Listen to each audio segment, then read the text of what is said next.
পক্ষ থেকে দিলীপ বলছি। তো আজ আপনাদের দেখাবো পদ্ম ফুলের বিচি থেকে কিভাবে পদ্মর চারা তৈরি করে। তো দেখুন, এই যে পদ্ম ফুলের বিচি এইভাবে নেবেন, শুকনো বিচি নিয়ে একটু ঘষে নিতে হবে, যে কোনো ওয়ালে বা কিছুতে এইভাবে ঘষে নিন। নেওয়ার পরে দেখবেন একটু এই যে এরকম হবে, একটু সাদা টাইপের হবে। তখন এটাকে আপনার ওই জলে ভিজিয়ে রাখতে হবে। দেখুন আমি আগে ভিজিয়ে রেখেছি, সেগুলোকে দেখাচ্ছি। এই দেখুন, এই ভিজিয়ে রাখার ফলে এরকম গাছ বের হবে। দেখুন, এই দেখুন সুন্দর এই যে গাছ বের হয়েছে, দেখুন আপনারা, এই দেখুন সুন্দর গাছ বের হয়েছে।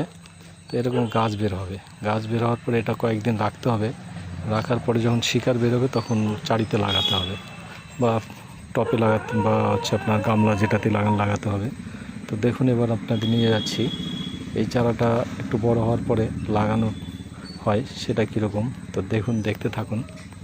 আর আমার ভিডিওটা যারা দেখেন তাদের অনুরোধ করব, আপনারা আমার চ্যানেলটাকে সাবস্ক্রাইব করুন এবং শেয়ার করুন প্রচুর পরিমাণে, যাতে সবাই দেখতে পায় এবং সবাই এরকম চারা তৈরি করে ফুল তৈরি করতে পারে। এটা অনুরোধ করছি, আপনারাও পারবেন। তো দেখুন কিভাবে। এরপরে দেখুন ওই চারাটা একটু বড় হওয়ার পরে এখানে চারিতে বসানো হয়েছে জল দিয়ে। তো দেখুন কি সুন্দর পাতা বের হয়েছে। এই দেখুন একটা পাতা বের হয়েছে, আর এটা মোটামুটি কয়েকদিনের মধ্যে আরও পাতা বের হবে। এই দেখুন আরও হয়েছে। তাই সবাইকে বলবো আপনারাও করুন, এভাবে করতে পারবেন, আপনাদেরও বাগানে সুন্দর সুন্দর ফুল ফুটবে। আর নমস্কার বন্ধুরা, আপনারা সবাই ভালো থাকবেন। এটা